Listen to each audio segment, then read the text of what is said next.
My husband's mistress shaved my hair and locked the door at Thanksgiving. No one wants you at the party. Your family is mine now.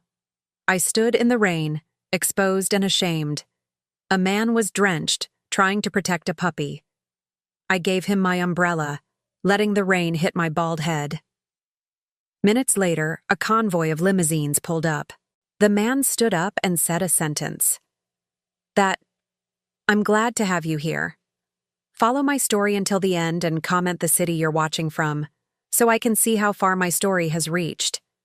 I never imagined that 35 years of marriage could end with me standing bald in the rain, watching my husband's mistress throw my belongings onto the wet pavement like garbage. The evening had started normally enough. Well, as normal as things could be when you're sharing Thanksgiving dinner with the woman who's been sleeping with your husband for the past 2 years. Eunice sat at my dining table in my chair, carving the turkey I had spent all morning preparing, acting as if she belonged there more than I did. "Harriet, could you bring more wine from the kitchen?" Dominic asked without looking at me. His tone was the same one he used with service workers, polite but distant. When had I become a stranger in my own home? I rose from the folding chair they had placed at the far end of the table, the one usually reserved for children. The humiliation burned in my chest, but I swallowed it down. At 61, I had learned to swallow a lot of things. The kitchen felt like a refuge until Eunice followed me in, her high heels clicking against the tile floor I had mopped that morning. She was 34, blonde. Everything I used to be before time and disappointment wore me down. "You know, Harriet," she said, examining her perfect manicure, "Dominic and I have been talking. This arrangement isn't working anymore." I gripped the wine bottle tighter. "What arrangement?" She laughed, a sound like crystal breaking. "Oh, sweet Harriet. Always pretending not to see what's right in front of you." She moved closer, and I could smell her expensive perfume. "The arrangement where you live in our house, eat our food, and pretend you still matter." "This is my house," I whispered. "I've lived here for 28 years. "Not anymore." Eunice's voice dropped to something cruel and satisfied. "Dominic's been very generous letting you stay this long, but I'm pregnant now, and we need space for our real family." The wine bottle slipped from my hands, shattering against the floor. Red wine spread across the white tiles like blood. "Clean that up," Eunice said, stepping over the mess. "Then pack your things. You have an hour." I stood there, staring at the broken glass, feeling something inside me shatter just as completely. Through the kitchen window, I could see Dominic's relatives gathering around the table, laughing at something his brother was saying. None of them had spoken to me all evening. I realized now it wasn't an oversight. When I returned to the dining room, the conversation stopped. 12 pairs of eyes looked at me with varying degrees of pity and discomfort. Dominic's sister Margaret actually smirked. "Aunt Harriet," said Dominic's nephew Kevin, not unkindly. "Dad says you're moving out. That's probably for the best, don't you think?" Dominic finally looked at me then, and what I saw in his eyes was worse than hatred. It was indifference. Complete, absolute indifference. "Go pack," he said quietly. "Eunice is tired." I climbed the stairs to our bedroom, to his bedroom now, and began throwing clothes into garbage bags. 35 years reduced to trash bags. My wedding dress hung in the back of the closet, yellowed with age. I left it there. Let Eunice find it someday and wonder if Dominic would discard her just as easily. I was almost finished when Eunice appeared in the doorway with a pair of kitchen shears. "There's one more thing," she said, and her smile was sharp as a blade. "Sit down." "What?" "Sit down." Her voice carried a authority that made me obey before I could think. "You're going to sit there while I fix something that's been bothering me." She moved behind me, and I felt her fingers in my hair. I started to stand, but she pushed me back down. "Stay still. This won't take long." The first cut made a grinding sound. A chunk of my gray hair fell onto my lap. Then another. And another. "Eunice, stop!" I gasped, but she kept cutting, her movements quick and vicious. "This is what happens to women who don't know when their time is up." she hissed in my ear. You should have left gracefully. Now everyone downstairs will see exactly what you really are. She cut until my scalp showed in patches, until I looked like a cancer patient or a crazy woman. When she finished, she gathered the hair from the floor and stuffed it into one of my garbage bags. There, she said, breathless from exertion. Now you look on the outside like what you've always been on the inside. Nothing. I caught sight of myself in the dresser mirror and barely recognized the woman staring back. Bald patches, uneven tufts, scalp showing pink and vulnerable. I looked like a victim. I looked exactly like what she wanted me to look like. Go downstairs and say goodbye to everyone, Eunice said. Let them see Dominic's first wife, the practice round. The walk down those stairs was the longest of my life. Each step felt like walking to my own execution. In the dining room, conversation stopped completely. Someone gasped. Margaret actually covered her mouth with her hand. Dominic's face went pale. Jesus Christ, Eunice, what did you do? I gave her a makeover, Eunice said innocently. Don't you think it suits her? I couldn't speak, couldn't breathe. I grabbed my garbage bags and headed for the door, hearing whispers behind me like hissing snakes. Outside, it was raining. Hard, cold November rain that soaked through my thin sweater in seconds. I threw my bags into the back seat of my old Honda and sat behind the wheel, shaking. Not from cold, but from the complete destruction of everything I had been for 35 years.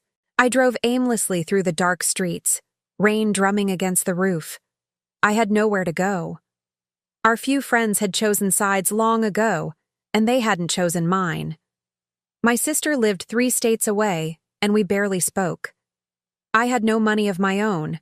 Dominic controlled all our accounts. I pulled over when I couldn't see through my tears anymore, parking under a streetlight on some random residential street. That's when I saw him. A man crouched in the rain about 50 feet away, trying to shield something with his body. As I watched, a small golden puppy darted out from under his jacket, immediately getting soaked. The man gathered the puppy back into his coat, but I could see him shivering. Without thinking, I grabbed my umbrella and got out of the car. The rain hit my exposed scalp like tiny needles, but I walked toward them anyway. Here, I said, holding the umbrella over the man and the puppy. Take this. He looked up at me, and I saw eyes that were kind but tired. He was maybe 50, with salt and pepper hair plastered to his skull. His clothes were expensive but ruined by the rain. I can't take your umbrella, he said. You'll get soaked. I'm already soaked, I said, and it was true. Rain ran down my face, over my ruined hair, soaking through every layer I wore. Besides, he needs it more than I do. I nodded toward the puppy who was shivering in his arms. The man studied my face, and I saw something change in his expression. Not pity, exactly, but recognition. Like he understood what it meant to be caught in a storm with nowhere to shelter. What's your name? He asked. Harriet, I said. Harriet Morrison. I almost said Harriet Chambers, but that wasn't my name anymore, was it? Jared, he said. Jared Blackwell. That's when the first limousine appeared at the end of the street. Then another, and another. 3 black cars with tinted windows, moving slowly through the rain like sharks. Jared sighed and stood up, still holding the puppy. I was hoping to avoid this a little longer. The limousine stopped in a perfect line. Men in dark suits got out, umbrella already open, moving toward us with practiced efficiency. Mr. Blackwell, one of them said.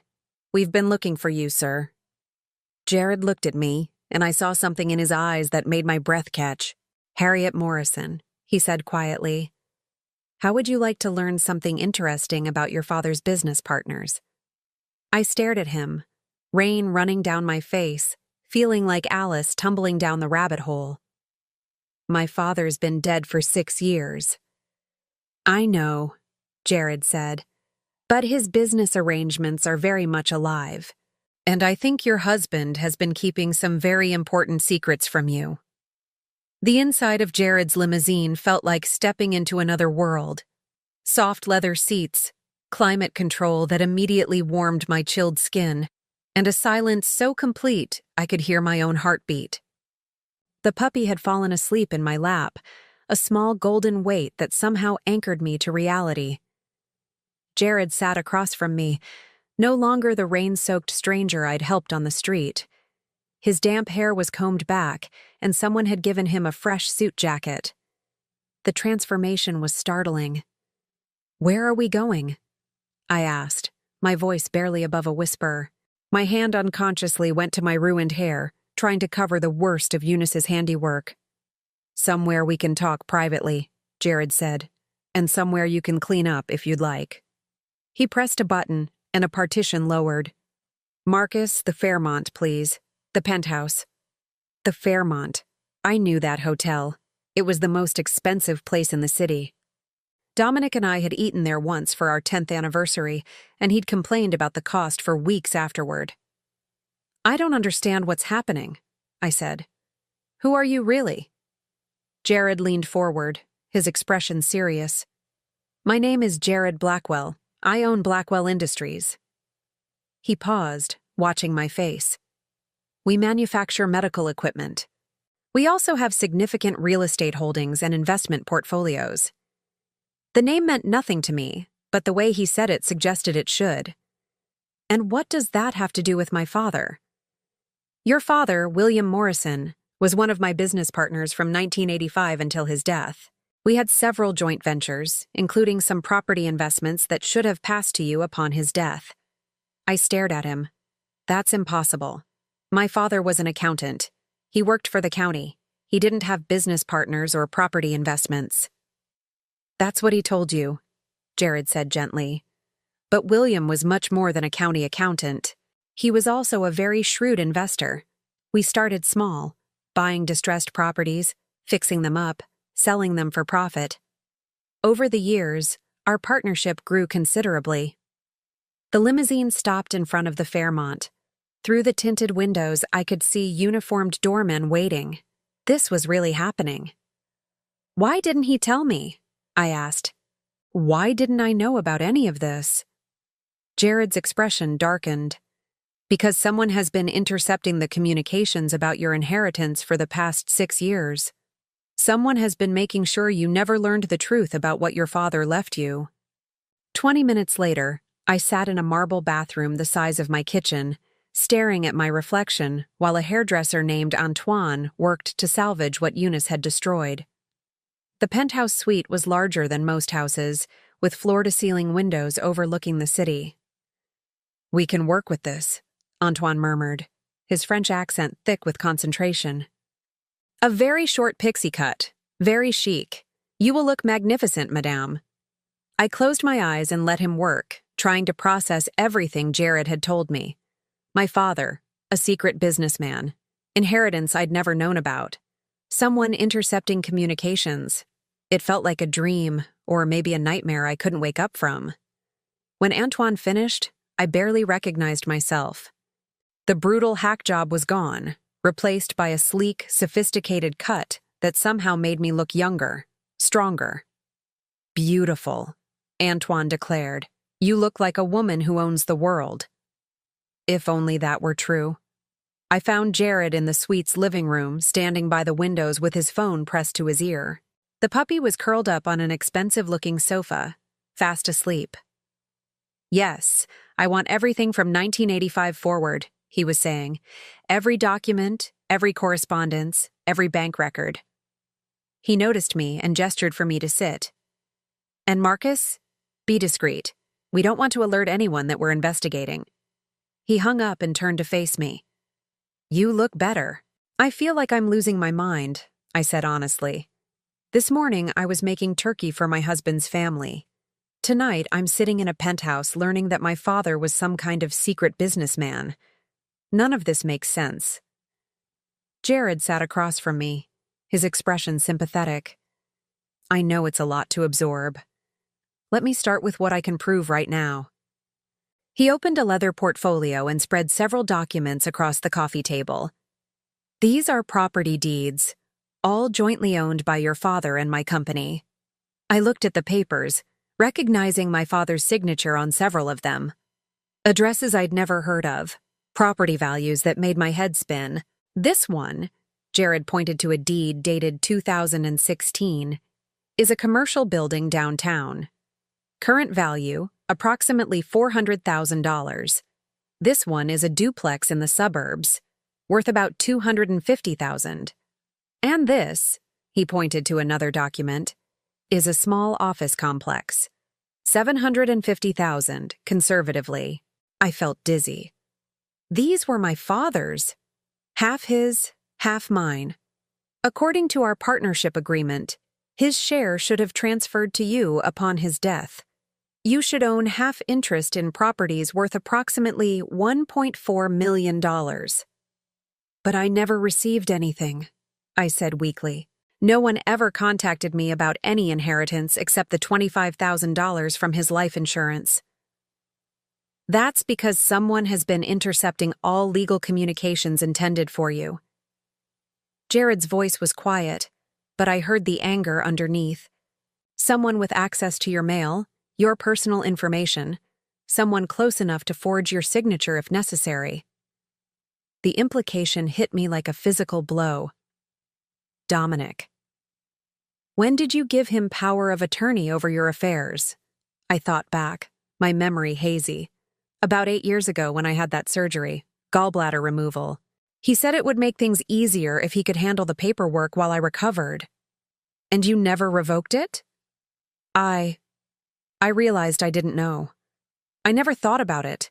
We were married, I trusted him. I thought he was taking care of things. Jared nodded grimly. He was taking care of things, just not for you. He pulled out another document. This is from the county records office, filed 3 months ago. I looked at the paper, and my blood turned to ice. It was a sales contract. For the duplex Jared had just shown me, the one worth $250,000, sold for $200,000 cash. And there, at the bottom of the page, was my signature. A signature I had never written. He forged this, I whispered. That's what I believe. And if he forged this one. Jared spread out more documents. There are 3 other properties that have been sold in the past 2 years, all with your forged signature. All for amounts slightly below market value, probably to ensure quick sales. I stared at the papers, adding up the numbers in my head. $700,000. Dominic had stolen $700,000 from me by selling property I didn't even know I owned. Where's the money? I asked. Jared's phone buzzed. He looked at the screen and his expression darkened further. Marcus just sent me something interesting. He showed me his phone. Bank records for joint accounts in yours and Dominic's names. The screen showed a series of deposits over the past 2 years, each coinciding with the property sales. Large amounts going in, and then being transferred out to an account I'd never heard of. Sterling Wedding Services, I read aloud. What is that? According to their website, they're a high-end wedding planning company, specializing in luxury ceremonies. Jared looked up at me. It appears your husband is planning quite an expensive celebration with your money. I thought about Eunice's smug smile, her announcement about being pregnant, the way the entire family had looked at me like I was already gone. How expensive? Jared showed me an invoice that made my stomach lurch. $80,000 for a wedding scheduled for January 15th, less than 2 months from now. $80,000. More money than I'd ever seen at one time. Money that was supposed to be mine, funding a wedding between my husband and his pregnant mistress. There's more, Jared said quietly. The venue they've chosen for the ceremony. Do you want to know where it is? I nodded, though I wasn't sure I wanted to hear the answer. Morrison Estate Gardens, he said. It's a historic property that hosts weddings and events. Very exclusive, very expensive. The name hit me like a punch to the chest. Morrison Estate? Your great-grandfather's property. Your father sold it to my company in 1992. but we kept the name in honor of the family history. It's been one of our most successful investments. We've transformed it into a premier wedding venue. I stared at him, pieces clicking together in my mind like a horrible puzzle. So Dominic is using my stolen money to marry his mistress at a property that belonged to my family. That appears to be the case, yes. I stood up abruptly, pacing to the window. The city spread out below me, twinkling lights in the darkness. Somewhere out there, Dominic was probably in bed with Eunice, planning their future with my money, in my family's former home. What kind of man does that? I asked the glass, my breath fogging the window. What kind of man steals from his wife to pay for his wedding to another woman? The kind of man, Jared said quietly behind me, who doesn't expect his wife to ever find out the truth. I turned back to face him. But I have found out. So what happens now? Jared's smile was sharp as a blade. Now, Harriet Morrison, we take back everything that was stolen from you. And we make sure your husband gets exactly what he deserves. Outside the penthouse windows, it had stopped raining. But I had a feeling the storm was just beginning. I barely slept that night, despite the luxury of the penthouse suite's king-sized bed. Every time I closed my eyes, I saw Dominic's face when he told me to pack. The indifference, the complete absence of any feeling at all. At 7 a.m, Jared knocked softly on the bedroom door. Harriet? There's someone here I think you should meet. I found him in the suite's dining room with an elderly man in an expensive gray suit. The man stood when he saw me, his eyes kind but sharp with intelligence. Mrs. Morrison, he said, extending his hand. I'm Harold Pemberton. I was your father's attorney for over 30 years. I shook his hand, confused. I've never heard of you. When my father died, everything went through Davidson and Associates downtown. Harold's expression darkened.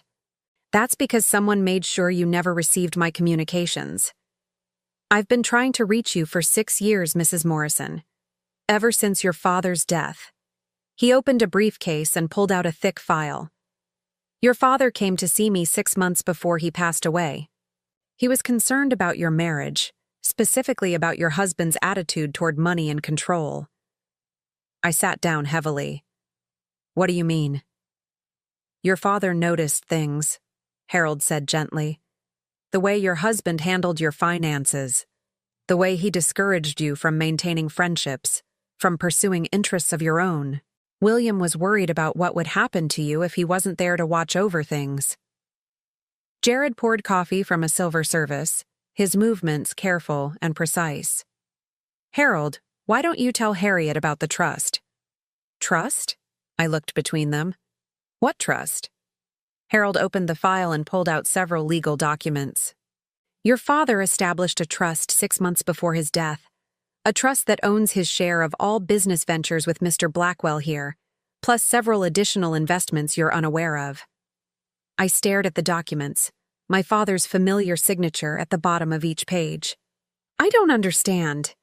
The trust was designed to activate only under specific circumstances, Harold continued. Specifically, if you were ever divorced, widowed, or if we could prove that your husband was stealing from you or abusing his power of attorney. And now we can prove it, Jared said grimly. Harold nodded. The forged signatures, Mr. Blackwell's investigators discovered yesterday are more than enough evidence, which means, Mrs. Morrison, that as of this moment, you are the sole beneficiary of the Morrison Family Trust. He handed me a document with official seals and signatures. At the top, in bold letters, I read, Morrison Family Trust, Current Value Assessment.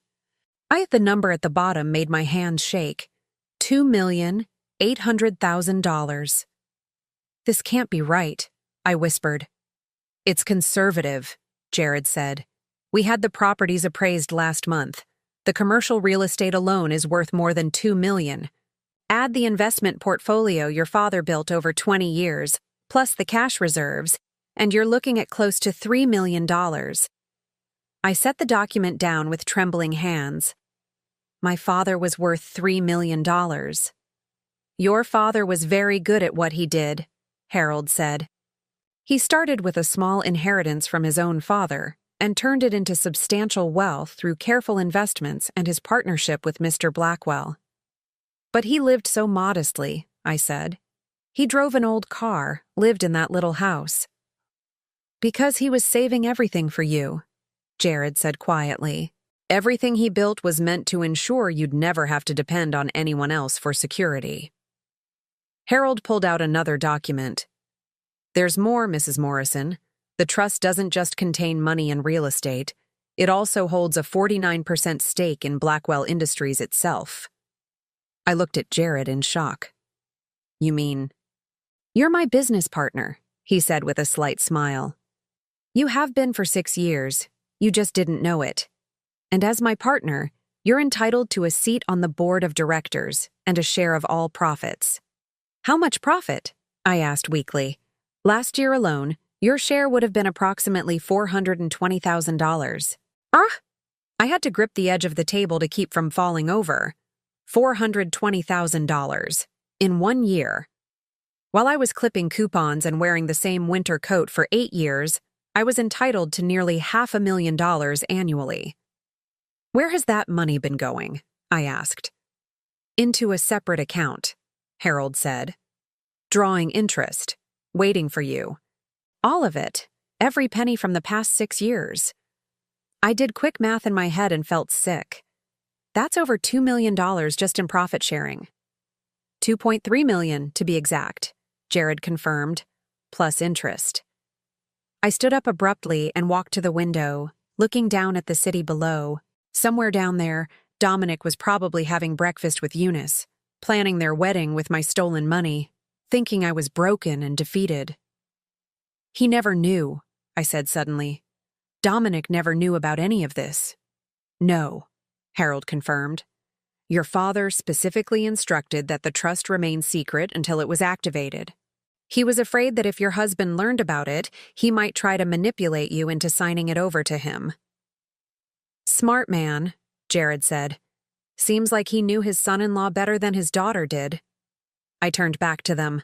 So legally, all of this is mine, right now. As of yesterday when we confirmed the fraudulent signatures, Harold said. I filed the activation papers this morning.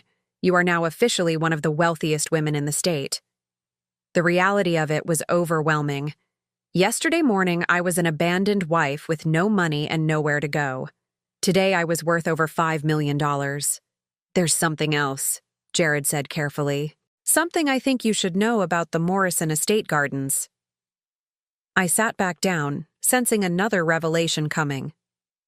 When your father sold the property to us in '92, it wasn't a simple sale, Jared explained. It was more of a long-term lease arrangement. He retained certain rights to the property, rights that transferred to the trust upon his death. What kind of rights?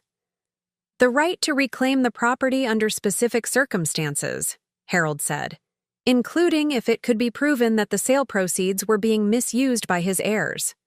I frowned, but I never received any sale proceeds. Exactly, Jared said, which means, legally, the sale contract has been breached. The property reverts to the Morrison Family Trust. You mean the venue where your husband is planning to marry his mistress? Jared's smile was sharp. You own it.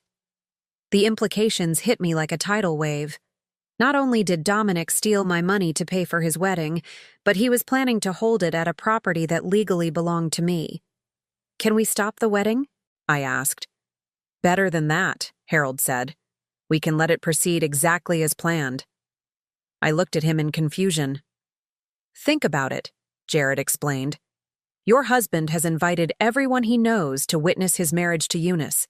His family, her family, their friends, business associates, everyone who was there last night when she humiliated you. So imagine their surprise, Harold said with a gleeful expression, when the owner of the property shows up during the ceremony to reclaim her venue. With evidence of how the wedding was funded, Jared added, and a few other surprises we've uncovered.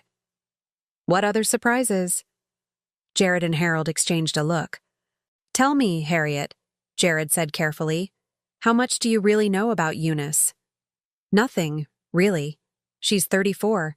She worked at some marketing firm downtown. That's all Dominic ever told me. She did work at a marketing firm, Harold said, until she was fired 18 months ago for embezzling client funds. I stared at him. What? She's been unemployed since then, Jared continued, living off credit cards and the generosity of older men. Dominic isn't her first married target, Harriet. She's done this before. Harold pulled out a newspaper clipping from 2 years ago. The headline read, "Local businessman loses home in messy divorce." Below it was a photo of a man about Dominic's age looking haggard and defeated. Richard Kellerman, Harold said.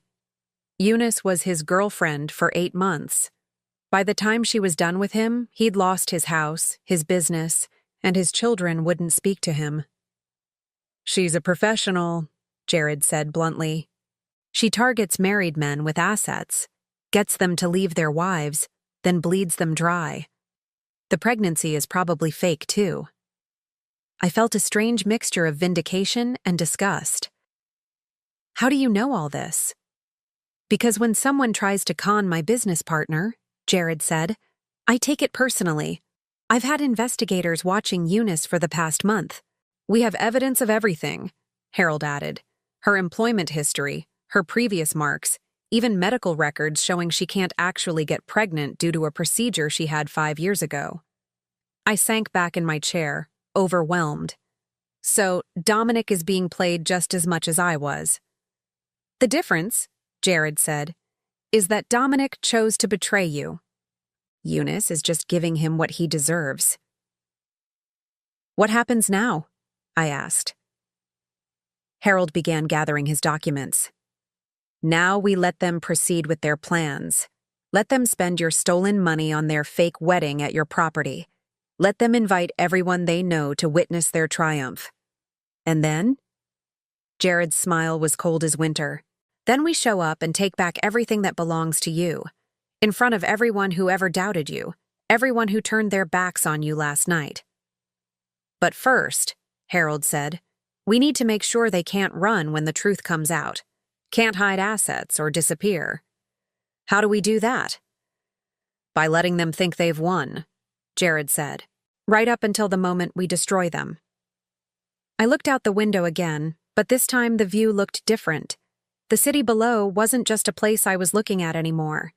It was a place I belonged to, a place where I had power. When is the wedding? I asked. January 15th, Harold said. 6 weeks from now.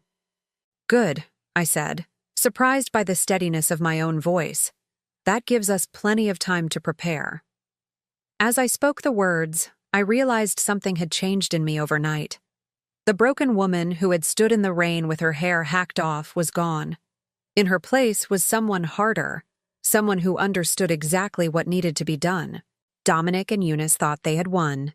They had no idea the game was just beginning. The next 3 weeks passed in a blur of lawyers, investigators, and evidence gathering. I had moved into a furnished apartment downtown, nothing fancy, but clean and anonymous.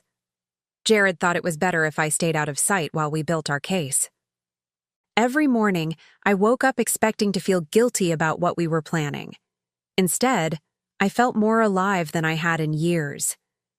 The bank records are fascinating, Marcus, Jared's head of security, said as he spread documents across the conference table. We were meeting in Jared's office, a corner suite that overlooked the financial district. Your husband has been very busy since you left. I studied the papers he'd laid out. Bank statements, credit card bills, receipts. A paper trail of Dominic's activities over the past month. He's withdrawn over $30,000 in cash, Marcus continued. Most of it from the accounts funded by your stolen property sales. What's he spending it on? I asked. Well, there's the wedding expenses, obviously. But look at this. Marcus pointed to a series of charges from the past 2 weeks. A cruise deposit for $15,000, scheduled for January 20th, 5 days after the wedding. Honeymoon? Jared said grimly. A very expensive honeymoon, I observed. $15,000 for a cruise? It's a month-long Mediterranean cruise, Marcus said. First-class suite, all-inclusive. The kind of trip that costs more than most people make in a year. I felt a familiar burn in my chest. Dominic had never taken me on a honeymoon. We'd been too poor when we married, he said. We'd go someday when we could afford it. That someday never came, but apparently Eunice rated a $15,000 trip to Europe. There's more, Marcus said. He's also been shopping for jewelry, Tiffany, Cartier, places like that. Charged over $20,000 in the past 2 weeks. Wedding jewelry, I said. And this is interesting. Marcus pulled out a lease agreement. He's rented a house in the Hamptons for the summer. $12,000 a month, 6-month lease. I stared at the document, recognizing Dominic's signature. $72,000 for a summer rental? He's really going all out, Jared observed. Spending money like he's suddenly rich. Because he thinks he is, I said quietly. He thinks he successfully stole everything and got away with it. Marcus nodded. And based on his spending patterns, he has no idea that any of this can be traced back to you. He genuinely believes he's free and clear. What about Eunice? I asked. What has she been up to? Marcus's expression darkened. That's where things get really interesting. He pulled out another file, this one marked with Eunice's name. She's been busy too, but in a different way. He spread out a series of photographs. Eunice at lunch with an older man I didn't recognize. Eunice coming out of a medical clinic. Eunice meeting with someone in an expensive car. Who are these people? I asked. The older man is Dr. Richard Saunders, Marcus said. He's a fertility specialist. Apparently, Eunice has been paying him for fake pregnancy documentation. I wasn't surprised, but it still stung. So the pregnancy really is fake? Completely fabricated. We have records showing she's been getting hormone shots to fake the symptoms, plus falsified ultrasound images and blood tests. What about the man in the car? Marcus's smile was grim. That's Thomas Kellerman, son of Richard Kellerman, the man Eunice destroyed 2 years ago. I looked up sharply. The son of her previous victim? He's been tracking her, Jared explained. Apparently his father's suicide attempt after Eunice ruined him made quite an impression. Thomas has been following her movements, documenting her activities. He wants revenge too, I said. More than that, Marcus said. He wants to see her in prison. He's been building a criminal case against her for fraud, embezzlement, and identity theft. He pulled out another document. This is a warrant application. Thomas has enough evidence to have Eunice arrested on multiple felony charges. He's just been waiting for the right moment. What's the right moment? I asked. When she's committed to something public and can't disappear easily, Jared said. Like a wedding. I began to see the full scope of what we were planning. So while Dominic thinks he's marrying his pregnant girlfriend and starting a new life with my money, he's actually marrying a professional con artist who's about to be arrested for multiple felonies, Marcus finished, using money that legally belongs to you at a venue you own. And all of this will happen in front of everyone who witnessed your humiliation, Jared added. I felt a deep satisfaction settle in my chest. How do we coordinate everything? Carefully, Marcus said. Thomas has agreed to hold off on Eunice's arrest until the wedding day. The police will be standing by, but they won't move until we give the signal. What signal? I asked. You walking into your own property and announcing that the wedding is canceled, Jared said with a smile. Over the following week, more pieces of the puzzle fell into place. Harold had filed all the necessary legal documents to formally establish my ownership of Morrison Estate Gardens. We had court orders ready to freeze all of Dominic's accounts the moment we served him with papers. Most importantly, we had indisputable evidence of every crime he'd committed. The forgery alone is good for 5 to 10 years in prison, Harold explained during one of our strategy meetings. Add the theft, the fraud, the illegal sale of property he didn't own, and he's looking at serious time. What about the money he's already spent? I asked. Recoverable, Harold said confidently. The cruise can be canceled, the jewelry can be returned, the house rental can be terminated. He'll lose the deposits, but most of the money can be recovered. And the wedding expenses? Consider it a lesson fee, Jared said. The cost of learning not to steal from your business partner. 3 days before the wedding, I drove past the Morrison Estate Gardens for the first time in years. The property looked exactly like I remembered from childhood visits to my great-grandfather's house, only more polished. Jared's company had transformed it into something magical, gardens perfectly manicured, the old mansion restored to its original grandeur. It hurt to see it looking so beautiful, knowing that this was where my family's history lived, and that Dominic had chosen it specifically to twist the knife deeper. But the hurt was different now. It wasn't the helpless pain of a victim. It was the focused anger of someone who was about to set things right. Second thoughts? Jared asked. He'd insisted on coming with me, partly for moral support and partly because he enjoyed seeing his handiwork. No, I said, surprised by how certain I sounded. Just remembering. Good memories? Some. My great-grandfather used to let me pick flowers in those gardens every summer. He said the estate would always belong to our family, no matter what happened. He was right, Jared said quietly. I used to dream about having my own wedding here someday, I continued, when I was young and still believed in fairy tales. Who says you can't still have it? I looked at him, startled by something in his tone, but before I could ask what he meant, my phone rang. It was Marcus. Harriet, you need to know something. Dominic just made a very large cash withdrawal, $50,000. I felt my stomach drop. Why would he need $50,000 in cash 3 days before the wedding? I don't know, Marcus said, but I'm going to find out. That afternoon, we had our answer. Marcus called another emergency meeting, his expression grim. Bad news, he said without preamble. Dominic has figured out something's wrong. What do you mean? I asked. One of his bank accounts was flagged for suspicious activity when he tried to make another large withdrawal. The bank asked questions about the source of the funds, and apparently someone mentioned that the account was linked to property sales that might be under investigation. My blood ran cold. He knows? Not everything, Marcus said quickly. But he knows enough to be nervous. The $50,000? He's hiring a private security firm for the wedding. Security? Jared frowned. What kind of security? The kind that checks guest lists very carefully and keeps out unwanted visitors, Marcus said meaningfully. I sank into a chair. So we can't just show up at the wedding.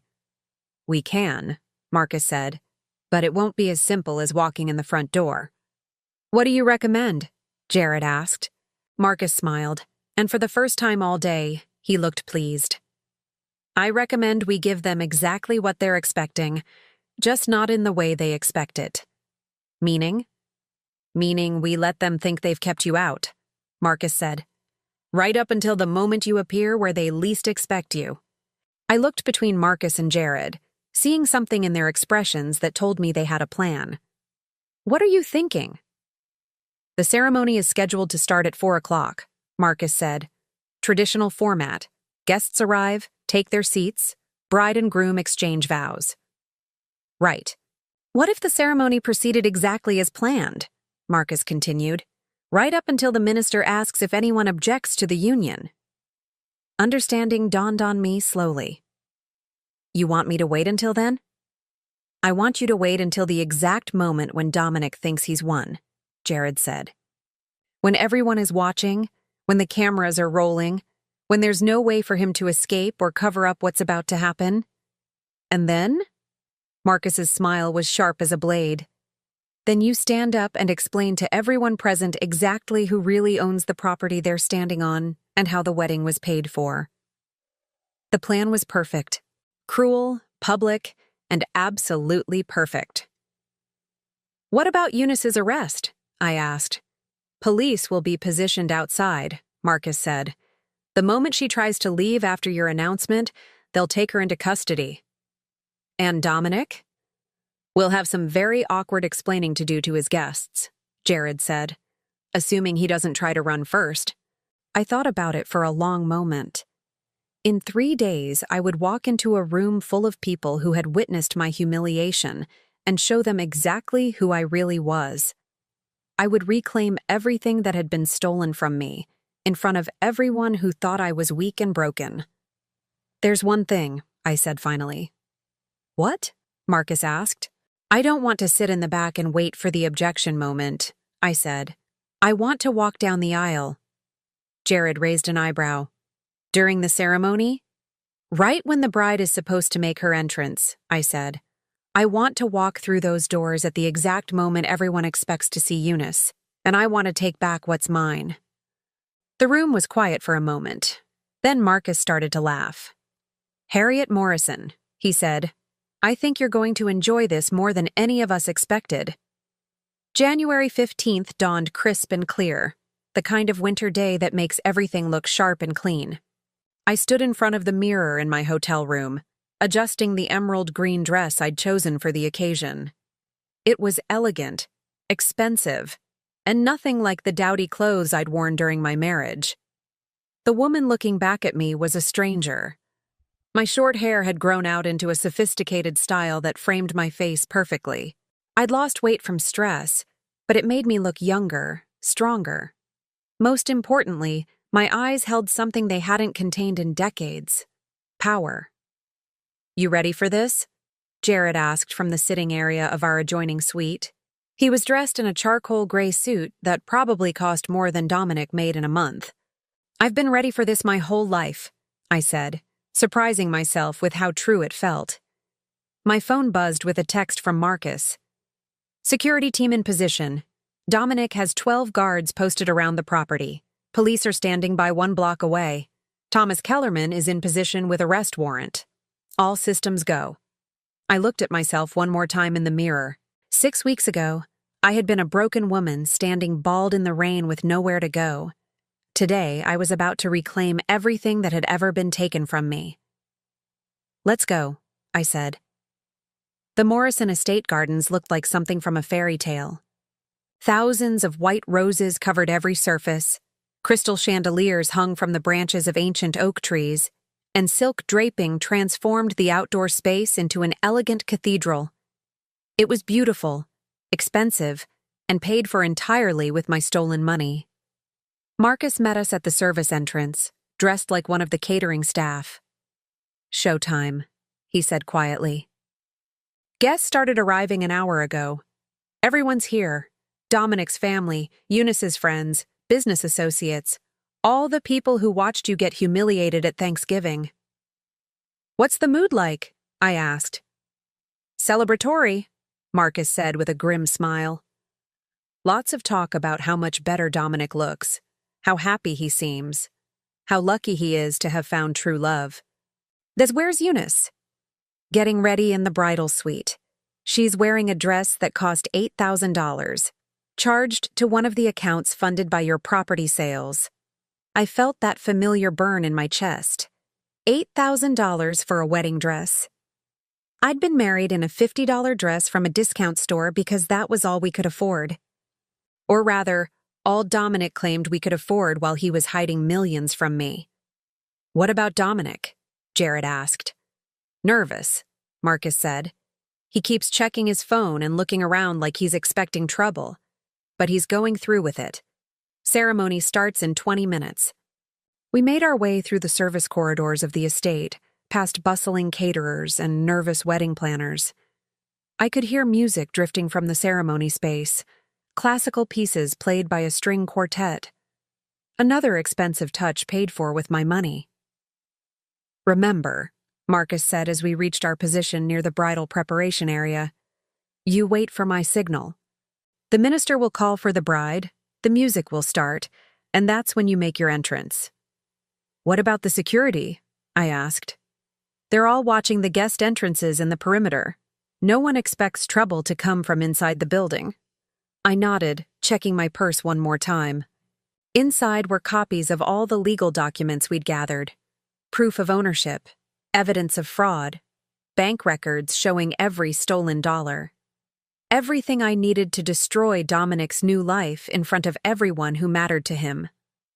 The music changed, signaling the start of the ceremony. Through the walls, I could hear the minister's voice beginning the traditional words. I thought about all the times I'd imagined what Dominic might say if he ever remarried after I died. I never imagined I'd be alive to hear it. "Dearly beloved," the minister's voice carried clearly through the estate. "We are gathered here today to celebrate the union of Dominic Chambers and Eunice Sterling." Eunice Sterling. Even her name was fake. "If anyone has any reason why these two should not be wed, speak now or forever hold your peace." The words hung in the air like a challenge. I wondered what would happen if I took him up on it right now, if I simply stood up and announced the truth. But no, this needed to be done right. Completely publicly, with no room for excuses or explanations. "Dominic," the minister continued, "do you take Eunice to be your lawfully wedded wife, in sickness and in health, for richer or poorer?" For richer or poorer. The irony was bitter. Dominic thought he was getting richer by marrying Eunice. He had no idea he was about to lose everything. "I do," Dominic's voice carried across the garden, strong and confident. "Eunice, do you take Dominic?" I tuned out her vows, focusing instead on what was coming next. In a few minutes, the minister would call for the bride and groom to exchange rings. Then he would present them to the assembled guests as husband and wife. Except that wasn't going to happen. Marcus appeared beside me, his face tense with excitement. "Almost time," he whispered. "You ready?" I nodded, smoothing down my dress one final time. "More than ready." "The minister is about to call for the ring exchange," Marcus said. "That's your cue. Walk straight down the center aisle, don't look left or right, and when you get to the altar, just start talking." "What if security tries to stop me?" "They won't have time," Marcus said confidently. "By the time they realize what's happening, you'll already be in position." The music swelled again, and I heard the minister's voice. "The couple will now exchange rings as a symbol of their eternal commitment." Marcus nodded at me. "Go." I walked through the doors and into the ceremony space like I belonged there. Which, of course, I did. It was my property. The scene was exactly as I'd imagined. 200 guests seated in perfectly arranged chairs, their faces turned toward the altar where Dominic and Eunice stood in their wedding finery. The altar itself was decorated with thousands of white roses and flowing silk, beautiful and expensive and entirely funded by theft. I started walking down the center aisle, my heels clicking against the stone pathway. It took a few seconds for people to notice me, but when they did, the effect was electric. A woman in the front row gasped and pointed. "Is that Harriet?" More heads turned. Whispers started rippling through the crowd. "What is she doing here? How did she get past security? Someone should call." But no one moved. They were all too shocked, too confused by my presence to do anything but stare. I was halfway down the aisle when Dominic saw me. His face went white, then red, then white again. Beside him, Eunice's perfectly made-up face twisted with fury. "What the hell are you doing here?" Dominic called out, his voice carrying across the suddenly silent garden. I didn't answer. I just kept walking, my eyes fixed on the altar where my husband stood with his pregnant girlfriend in her $8,000 dress. When I reached the front of the ceremony space, I turned to face the assembled guests. 200 faces stared back at me, some confused, some annoyed, some curious about what was about to happen. "Good afternoon," I said, my voice carrying clearly across the garden. "I'm Harriet Morrison, and I own this property." The silence that followed was absolute. No one moved, no one spoke, no one even seemed to breathe. "I also own the money that paid for this wedding," I continued. "Every flower, every piece of silk, every note of music you've heard today. All of it purchased with funds that were stolen from me." "She's lying," Eunice said quickly, her voice shrill with panic. She's just a bitter ex-wife trying to ruin. Am I? I opened my purse and pulled out the legal documents. These are court orders establishing my ownership of Morrison Estate Gardens, effective immediately. This ceremony is taking place on my property without my permission. I handed the papers to the minister, who looked at them with growing confusion. These appear to be legitimate legal documents, he said slowly. They are, I said, just like these bank records showing how this wedding was funded. I pulled out more papers and began reading from them. $78,400 charged to Sterling Wedding Services. Paid from accounts containing funds from the illegal sale of properties that belonged to me. The crowd was starting to murmur now, confusion turning to understanding as the implications sank in. "Harriet, stop," Dominic said, his voice desperate. "You're embarrassing yourself." "No, Dominic," I said, meeting his eyes across the altar. "I'm finally telling the truth." I turned back to the crowd. 6 years ago, my father died and left me an inheritance. Properties, investments, business partnerships worth over $5 million. I never knew about it because my husband intercepted all communications about my inheritance and forged my signature to sell properties that belonged to me. A collective gasp went up from the assembled guests. The money from those sales, over $700,000, was used to fund this wedding and the new life my husband planned with his mistress. A mistress who, by the way, is not actually pregnant and has done this same thing to at least 3 other married men. Eunice made a strangled sound of protest, but I wasn't finished.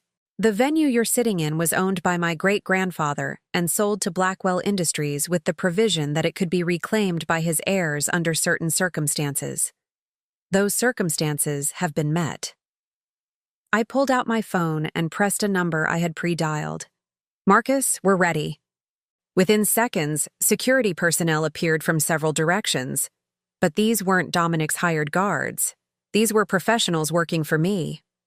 "Ladies and gentlemen," I announced, "this ceremony is over. You have 30 minutes to collect your belongings and leave the property." "You can't do this!" Dominic shouted. "I paid for this wedding." "With my money," I said calmly. "And now I'm taking it back." That's when the police arrived. Thomas Kellerman walked in behind the officers, pointing directly at Eunice. "That woman," he said clearly, "is under arrest for fraud, embezzlement, and identity theft." Eunice tried to run, but there was nowhere to go. The police had surrounded the altar area, and her $8,000 dress wasn't designed for quick escapes. "This is insane!" she screamed as the handcuffs clicked into place. "I haven't done anything wrong." "Tell it to the judge," one of the officers said. "You have the right to remain silent." The crowd was in chaos now. Some people were trying to leave, others were pulling out phones to record what was happening, still others were demanding explanations from Dominic. But Dominic wasn't paying attention to any of them. He was staring at me with an expression I'd never seen before, complete, absolute defeat. "How?" he asked quietly. "How did you find out?" "I met someone who knew my father," I said. "Someone who cared enough to tell me the truth." As if summoned by my words, Jared appeared beside me. "Everything all right here?" he asked casually. Dominic's eyes widened as he recognized him. "Jared Blackwell. You're Jared Blackwell." "I am," Jared said. "And you, Mr. Chambers, have been stealing from my business partner." The reality of it finally hit Dominic then. Not only had he been caught, but he'd been caught by one of the most powerful men in the state. There would be no talking his way out of this, no legal loopholes to exploit. "What happens now?" he asked, and for the first time in our marriage, I heard genuine fear in his voice. "Now," I said, "you face the consequences of your choices." I turned to address the crowd one final time. "For those of you who were here on Thanksgiving night, who watched my husband's mistress cut off my hair and throw me out into the rain, I want you to remember this moment. Remember that sometimes the people you think are weak are just gathering their strength." Then I took Jared's arm and walked back down the aisle. leaving Dominic standing alone at the altar with his fake bride being led away in handcuffs. Outside the estate, Marcus was waiting with updates. Police have arrested Eunice on multiple charges. The district attorney is reviewing evidence for charges against Dominic. All of his accounts have been frozen pending investigation. What about the wedding guests? I asked. Leaving very quickly, Marcus said with a grin. Most of them looked pretty embarrassed about how they treated you. I nodded, feeling strangely empty now that it was over. I'd gotten everything I wanted, my money back, my property back, my dignity back. But something was missing. Any regrets? Jared asked quietly as we walked toward his car. I thought about it for a moment, watching the last of the wedding guests hurry toward their cars. Just one, I said finally. What's that? I wish my father could have seen this, I said. He would have been proud. Jared smiled and opened the car door for me. I think he would have been proud of you long before today, Harriet. It just took you a while to see it yourself. 6 months later, I stood in the same garden where Dominic's wedding had been so spectacularly interrupted, but everything was different now. The space had been transformed from a commercial wedding venue back into the private family estate it was meant to be. The manicured perfection was gone, replaced by something more natural, more real. I was planting roses along the pathway where I had walked that January day to reclaim my life. These weren't the sterile white flowers that had decorated Dominic's ceremony. These were deep red heritage roses, the same variety my great-grandfather had grown here decades ago. Those look good, Jared said, coming up behind me with 2 cups of coffee.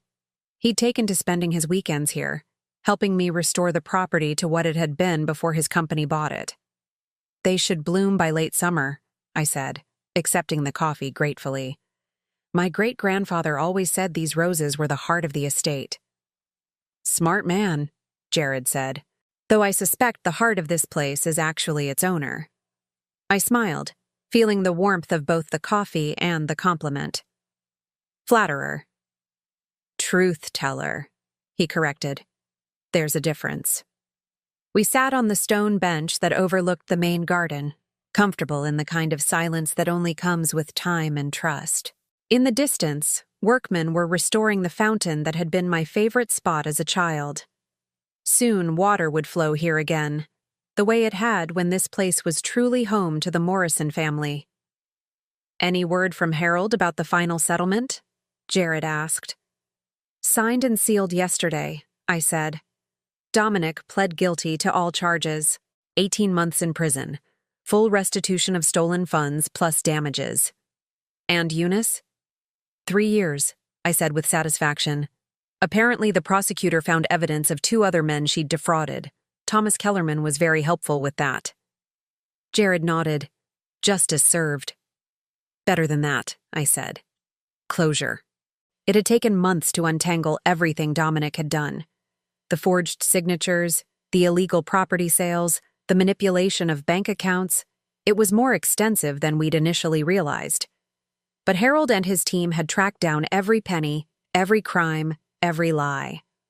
More important than the money, though, was what I'd discovered about myself in the process.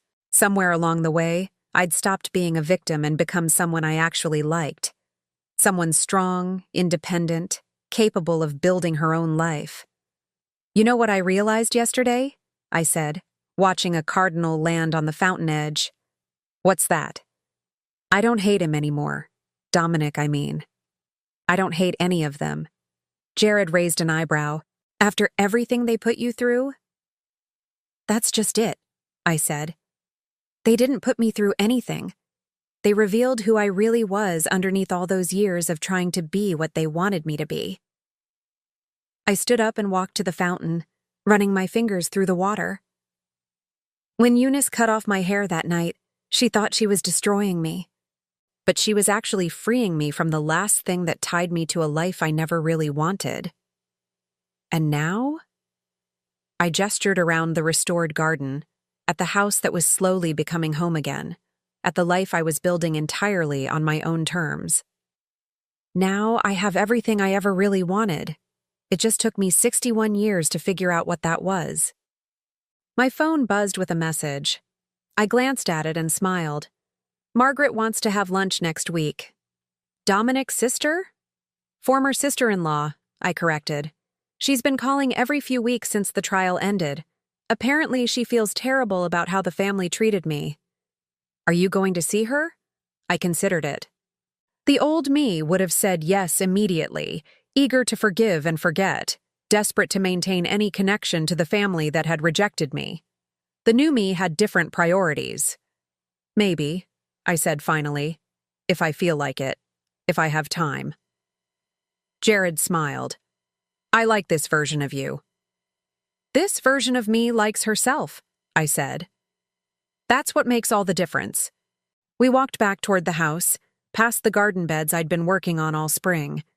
Next month, there would be a carpet of flowers here, not the sterile perfection of a commercial venue, but the wild, beautiful chaos of a garden that's allowed to grow naturally. I have something for you, Jared said as we reached the back terrace. What's the occasion? No occasion. Just something I thought you should have.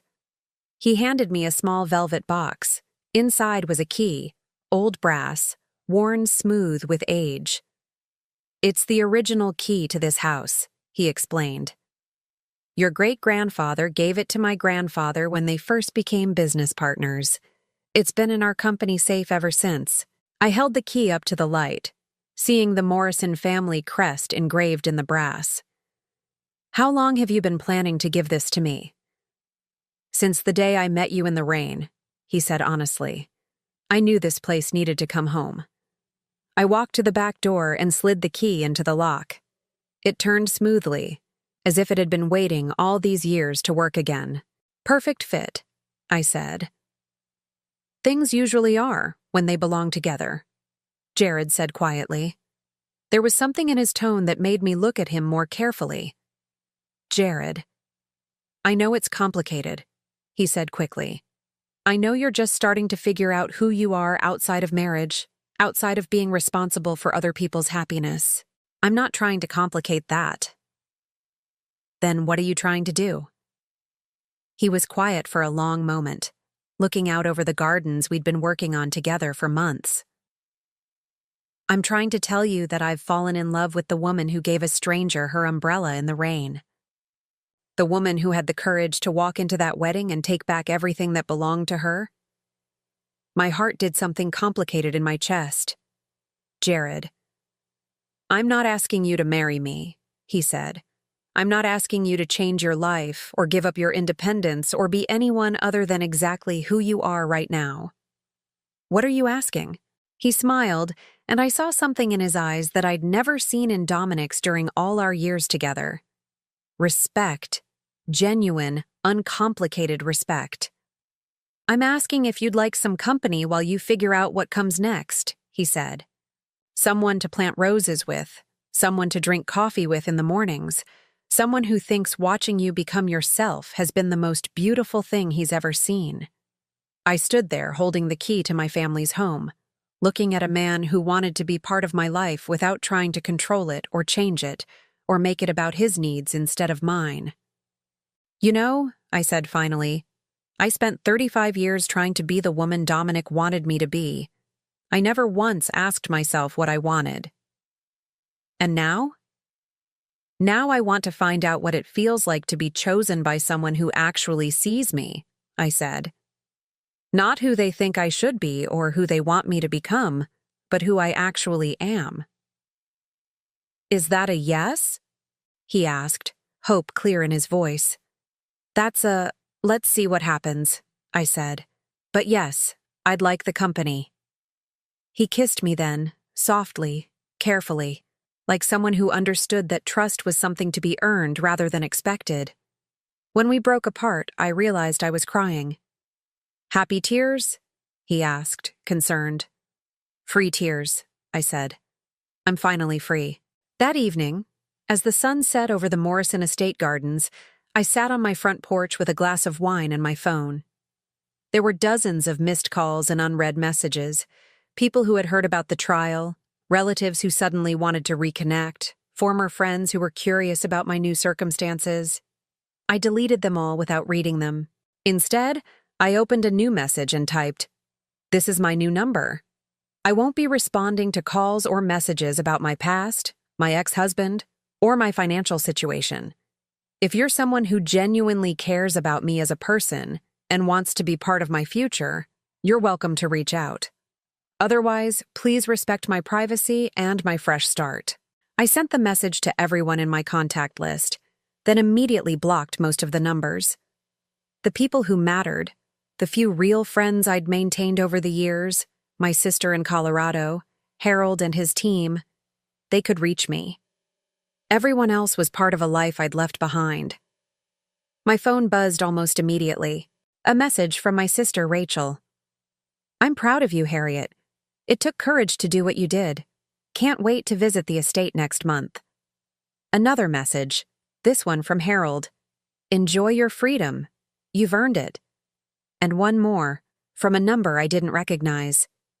"This is Thomas Kellerman. I wanted to thank you for helping me get justice for my father. Eunice will never be able to hurt another family the way she hurt ours." I smiled and set the phone aside. Somewhere in the distance, I could hear the fountain running, water flowing the way it was meant to, the way it hadn't in decades. Tomorrow, I would continue working in the gardens. I would read the books I'd always meant to read, take the painting classes I'd always wanted to try, maybe even travel to some of the places I'd dreamed about during all those years of putting everyone else's needs first. I would build a life that was entirely my own, accountable to no one but myself. And if Jared wanted to be part of that life, not as someone trying to control or change it, but as someone who appreciated it exactly as it was, well, that would be something new and wonderful to explore. At 61, I was finally beginning. The woman who had stood bald and broken in the rain 6 months ago was gone. In her place was someone stronger, someone who understood her own worth, someone who would never again accept less than she deserved. I raised my wine glass in a toast to the empty garden, to the stars coming out overhead, to the future I was going to create entirely on my own terms. "Here's to new beginnings," I said aloud. The fountain sang its agreement, and for the first time in decades, everything felt exactly as it should be. Now I'm curious about you who listened to my story. What would you do if you were in my place? Have you ever been through something similar? Comment below. And meanwhile, I'm leaving on the final screen 2 other stories that are channel favorites, and they will definitely surprise you. Thank you for watching until here, for watching until here, for watching until here, for watching until here, for watching until here, for watching